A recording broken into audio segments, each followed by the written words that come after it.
Hello everybody, welcome to the 8th video on my channel, Four Corners of the Earth. Today we are going to continue reading the Bible. We are going to start in the book of Exodus. So now we're going to start getting into the story of Moses. And this goes on for a while. The Bible continues to talk about Moses in Exodus, Leviticus, Numbers, I believe Deuteronomy. So we're going to get into this for a while, and many of you are probably familiar with the story of Moses, but let's recap it. And so if you guys want to follow along with your own Bibles or just listen and see the video, that's fine. Here we go, Exodus chapter 1. Now, there are the names of Israel's sons who came into Egypt with Jacob, each man who came with his household: Reuben, Simeon, Levi, and Judah; Issachar, Zebulun, and Benjamin; Dan and Naphtali; Gad and Asher. All those who were born to Jacob were 70 people. But Joseph was already in Egypt. Joseph eventually died, and also all his brothers and all that generation. And the Israelites became fruitful and began to increase greatly, and they kept on multiplying and growing mightier and extraordinary rate, so that the land became filled with them. In a time then arose over Egypt a new king, one who did not know Joseph. So he said to his people, "Look, the people of Israel are more numerous and mightier than we are. Let us deal shrewdly with them, otherwise they will continue to multiply. And if a war breaks out, they will join our enemies and fight against us and leave the country." So they appointed chiefs of forced labor over them to oppress them with hard labor. And they built storage cities for Pharaoh, namely Pithom and Ramses. But the more they would oppress them, the more they would multiply, and the more they kept spreading out. So they felt sick with fear because of the Israelites. Consequently, the Egyptians forced the Israelites into harsh slavery. They made their life bitter with hard labor as they worked with clay mortar and bricks and in every form of slavery in the field. Yes, they made them toil in harsh conditions in every form of slavery. Later the king of Egypt spoke to the Hebrew midwives, whose names were Sifra and Puah, and he told them, "When you help the Hebrew woman to give birth, and you see them on the stool for childbirth, you must put the child to death. If it is a son, but if it is a daughter, she must live." However, the midwives feared the true God, and they did not do what the king of Egypt told them. Instead, they would keep the male children alive. In time, the king of Egypt called the midwives and said to them, "Why have you kept the male children alive?" The midwife said to Pharaoh, "The Hebrew women are not like the Egyptian women. They are lively and have already given birth before the midwife can come into them." So God dealt well with the midwives, and the people kept increasing and becoming very mighty. And because the midwives had feared the true God, he later gave them families. Finally, Pharaoh commanded all his people, "You are to throw every newborn son of the Hebrew into the Nile River, but you are to keep every daughter alive." Chapter 2. About that time, a certain man of the house of Levi married a daughter of Levi, and the woman became pregnant and gave birth to a son. When she saw how beautiful he was, she kept him concealed for 3 months. When she saw no longer able to conceal him, she took a papyrus basket and coated it with bitumen and pitch, and put the child in it and placed it among the reeds by the bank of the Nile River. But his sister stood at a distance to see what would happen to him. When Pharaoh's daughter came down to bathe in the Nile, her female attendants were walking by the side of the Nile, and she caught sight of the basket in the middle of the reeds. She immediately sent her slave girl to get it. When she opened it, she saw the child, and the boy was crying. She felt compassion for him, but she said, "This is one of the children of the Hebrews." Then his sister said to Pharaoh's daughter, "Shall I go and call a nurse woman from the Hebrews to nurse the child for you?" Pharaoh's daughter said to her, "Go." At once the girl went and called the child's mother. Pharaoh's daughter then said to her, "Take this child with you and nurse him for me, and I will pay you." So the woman took the child and nursed him. When the child grew older, she brought him to Pharaoh's daughter, and he became a son to her. She named him Moses, and said, "It is because I have drawn him out of the water." Now in those days, after Moses had become an adult, he went out to his brothers to look at the burdens they were bearing, and he caught sight of the Egyptian beating a Hebrew, one of his brothers. So he looked this way and that, and seeing no one, he killed the Egyptian and hid him in the sand. But he went out on the following day, and there were two Hebrew men fighting with each other. So he said to one in the wrong, "Why do you strike your companion?" At this he said, "Who appointed you as a prince and a judge over us? Are you planning to kill me just as you killed the Egyptian?" Moses now was afraid and said, "Surely the matter has become known." Then Pharaoh heard about it, and he attempted to kill Moses. But Moses ran away from Pharaoh and went to dwell in the land of Midian, and he sat down by a well. Now the priest of Midian had 7 daughters, and they came to draw water to fill the troughs to water their father's flock. But as usual, the shepherds came and drove them away. At this Moses got up and helped the women and watered their flock. When they came home to their father Reuel, he exclaimed, "How is it that you have come home so quickly today?" They replied, "A certain Egyptian rescued us from the shepherds, and he even drew water for us and watered the flock." He said to his daughters, "But where is he? Why did you leave the man behind? Call him, so that he may eat with us." After that, Moses consented to stay with the man, and he gave his daughter Zipporah to Moses in marriage. Later she bore a son, and he named him Gershom, for he said, "I have become a foreign resident in a foreign land." After a long time, the king of Egypt died, but the Israelites continued to groan because of the slavery, to cry out and complain. And their cry for help because of the slavery kept going up to the true God.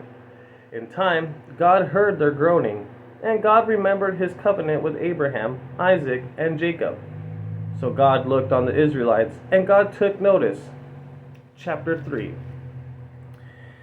Moses became a shepherd of the flock of his father-in-law, Jethro, the priest of Midian.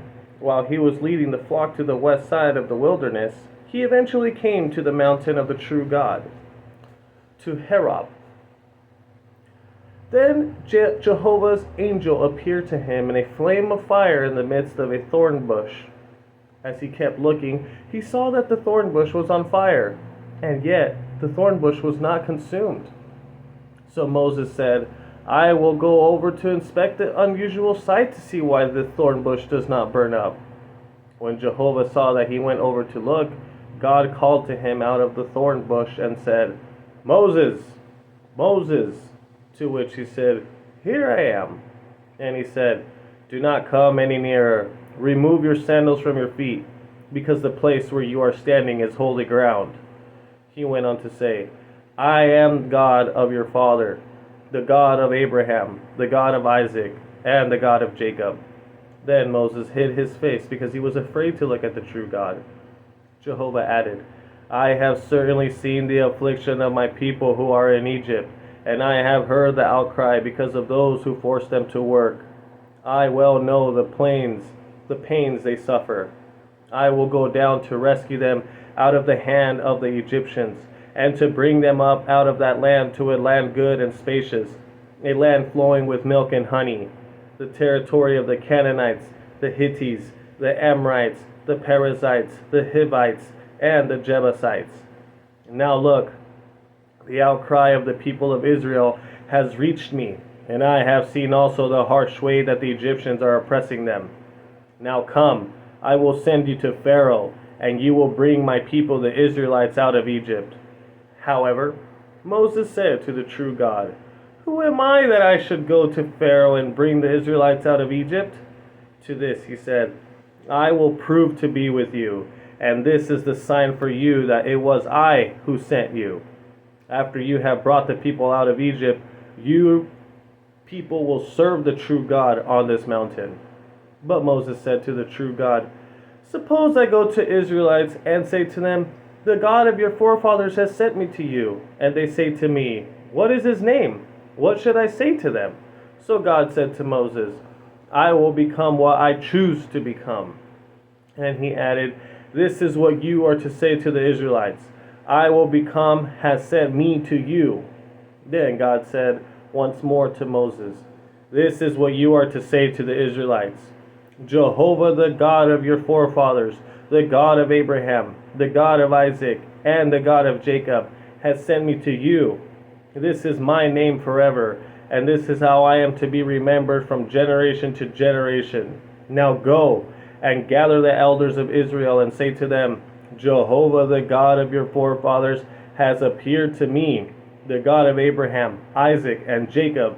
And he said, "I have certainly taken notice of you and of what is being done to you in Egypt.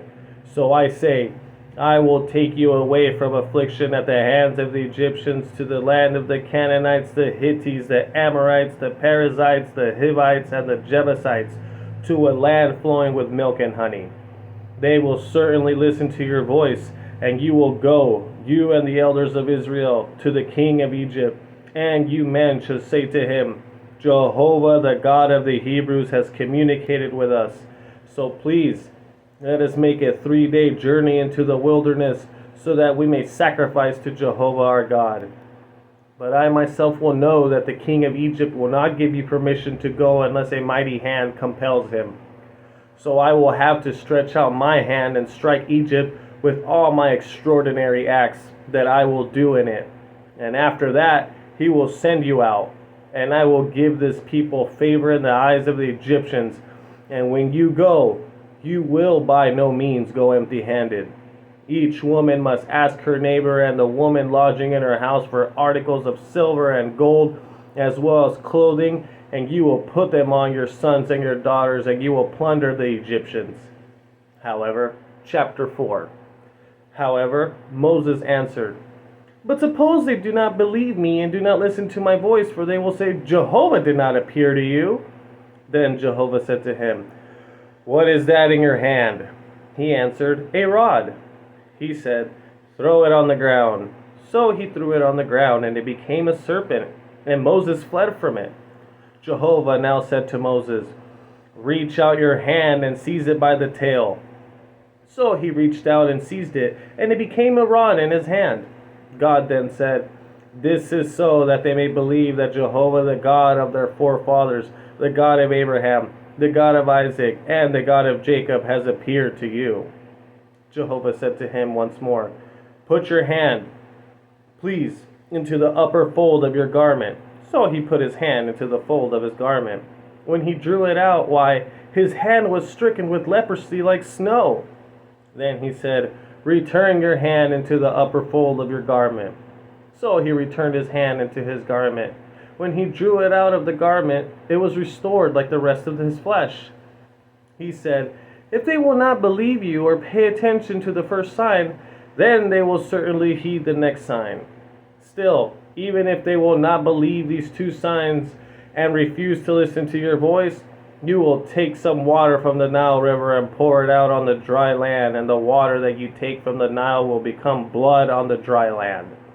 Moses now said to Jehovah, "Pardon me, Jehovah, but I have never been a fluent speaker, neither in the past nor since you have spoken to your servant, for I am slow of speech and slow of tongue."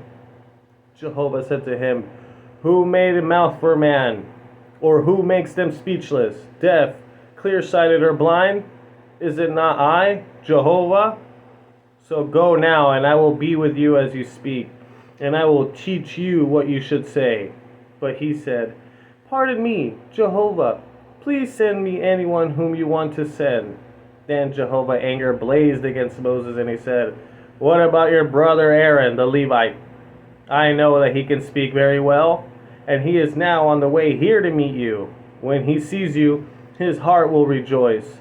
So you must speak to him and put the words in his mouth, and I will be with you and him as you speak. And I will teach you men what to do. He will speak for you to the people, and he will be your spokesman, and you will serve as God to him." and you will take this rod in your hand and perform the signs with it." So Moses went back to Jethro, his father-in-law, and said to him, "I want to go, please, and return to my brothers who are in Egypt to see whether they are still alive." Jethro said to Moses, "Go in peace." Later, the Jehovah said to Moses in Midian, "Go, return to Egypt, because all the men who were seeking to kill you are dead." Then Moses took his wife and his sons and lifted them onto a donkey, and he started back to the land of Egypt. Moreover, Moses took the rod of the true God in his hand. Then Jehovah said to Moses, "After you have returned to Egypt, see that you perform before Pharaoh all the miracles that I have empowered you to do. But I will allow his heart to become obstinate, and he will not send the people away. You must say to Pharaoh, 'This is what Jehovah says: Israel is my son, my firstborn. I say to you, send my son away so that he may serve me. But if you refuse to send him away, I am going to kill your son, your firstborn.'" Now on that road at the lodging place, Jehovah met him and was seeking to put him to death. Finally, Zipporah took a flint and circumcised her son and caused his foreskin to touch his feet and said, "It is because you are a bridegroom of blood to me." So he let him go. At that time she said, "A bridegroom of blood," because of the circumcision. Then Jehovah said to Aaron, "Go into the wilderness to meet Moses." So he went and met him at the mountain of the true God and greeted him with a kiss. And Moses told Aaron all the words of Jehovah who had sent him and all the signs that he had commanded him to do. After that, Moses and Aaron went and gathered all the elders of the Israelites. Aaron told them all the words that Jehovah had spoken to Moses, and he performed the signs before their eyes of the people. At this, the people believed. When they heard that Jehovah had turned his attention to the Israelites and that he had been seeing their affliction, they bowed down and prostrated themselves. Chapter 5. Afterward, Moses and Aaron went in and said to Pharaoh, "This is what Jehovah the God of Israel says: Send my people away so that they may celebrate a festival to me in the wilderness." But Pharaoh said, "Who is Jehovah, that I should obey his voice to send Israel away? I do not know Jehovah at all. And what is more, I will not send Israel away." But they said, "The God of the Hebrews has communicated with us. Please, we want to make a 3-day journey into the wilderness and sacrifice to Jehovah our God. Otherwise, he will strike us with disease or with the sword." The king of Egypt replied to them, "Why is it, Moses and Aaron, that you are taking the people away from their work? Return to your labor." And Pharaoh continued, "Look at how many people of the land they are, and you would have them rest for their labor?" That same day, Pharaoh commanded the taskmasters and their foremen, "You must no longer give straw to the people to make bricks. Let them go and gather straw for themselves. But you must still impose on them the same quota of bricks as they made in the past. Do not reduce it for them, for they are relaxing. This is why they are crying out, 'We want to go, we want to sacrifice to our God.' Make them work harder and keep them busy so that they will not pay attention to lies." So the taskmasters and their foremen went out and said to the people, "Here is what Pharaoh has said. I am giving you no more straw. Go and get your own straw for yourselves wherever you can find it. But your work will not be reduced at all." Then the people scattered throughout all the land of Egypt to gather stubble for straw. And the taskmasters kept urging them, "You must each finish your work every day, just as when straw was provided." Also the foremen of the Israelites, whom Pharaoh taskmasters had appointed over them, were beaten.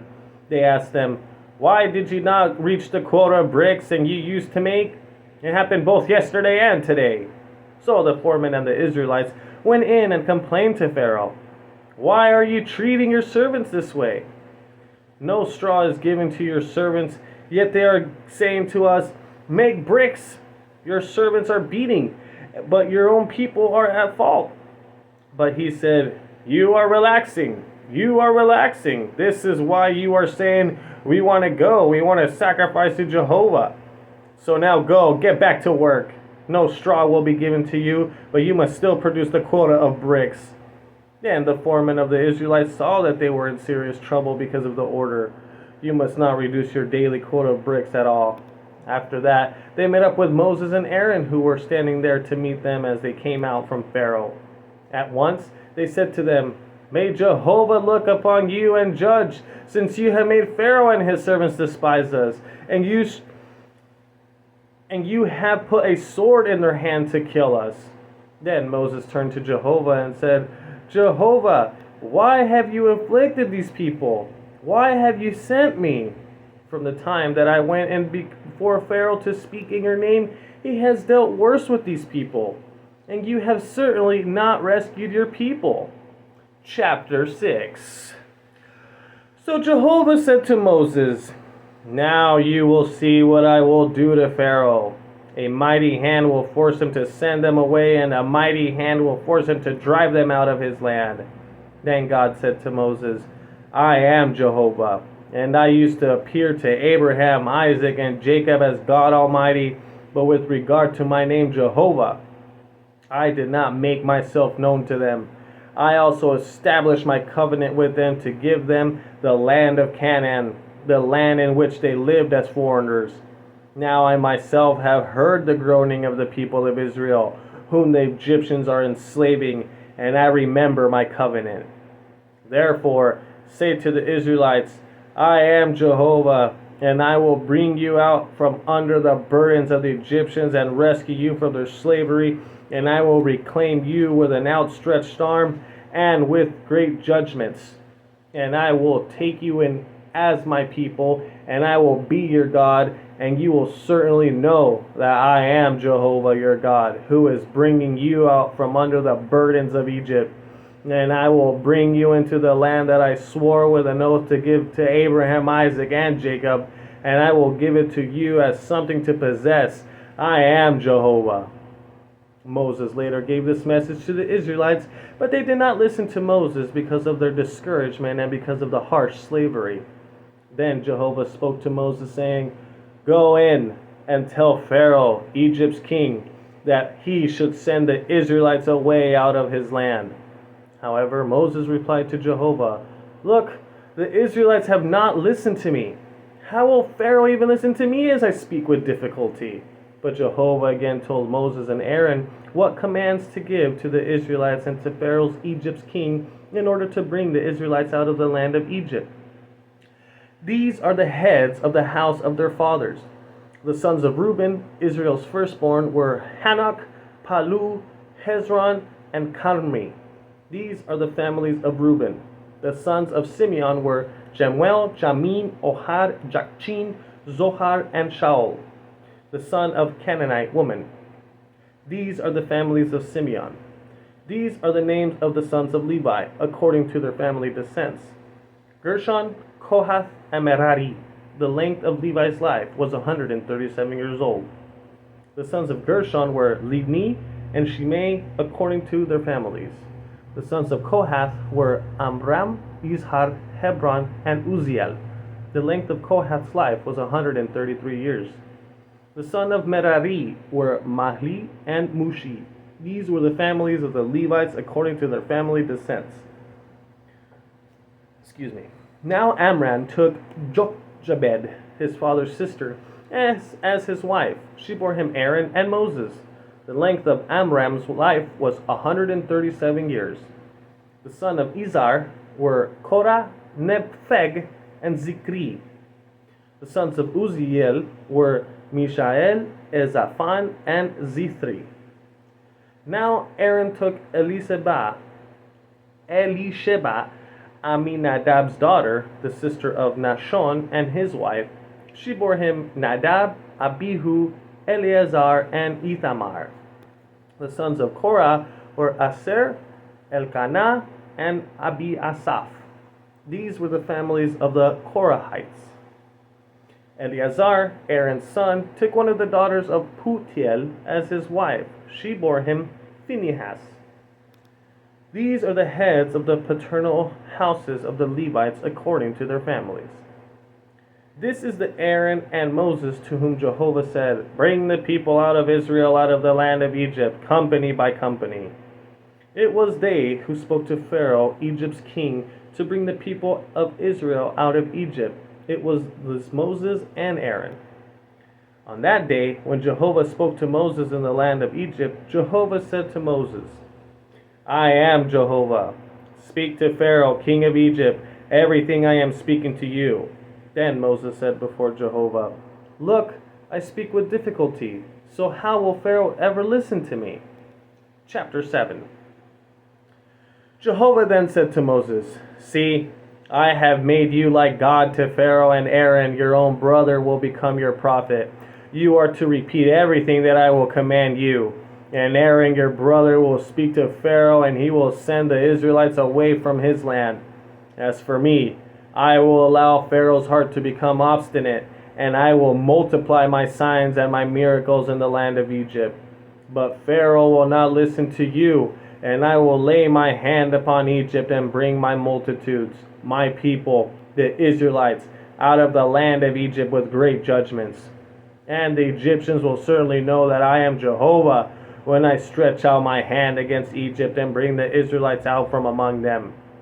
Moses and Aaron did what Jehovah had commanded them. They did just so. Moses was 80 years old, and Aaron was 83 years old when they spoke to Pharaoh. Jehovah now said to Moses and Aaron, If Pharaoh says to you, Perform a miracle, then tell Aaron, Take your rod and throw it down before Pharaoh. It will become a big snake. So Moses and Aaron went into Pharaoh and did exactly as Jehovah had commanded. Aaron threw his rod down before Pharaoh and his servants, and it became a big snake. Pharaoh summoned the wise men and the sorcerers and the magic practicing priests of Egypt. Also did the same thing with their magic. Each one threw down his rod, and they became big snakes, but Aaron's rod swallowed up their rods. Still, Pharaoh's heart became obstinate, and he did not listen to them, just as Jehovah had said. Then Jehovah said to Moses, Pharaoh's heart is unresponsive. He has refused to send the people away.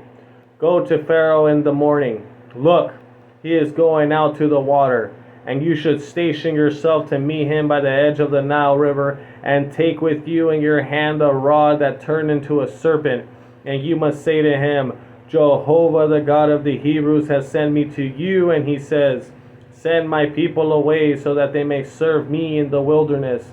But you have not obeyed until now. This is what Jehovah says. By this you will know that I am Jehovah. Here I am striking the water that is in the Nile River with the rod that is in my hand, and it will turn into blood.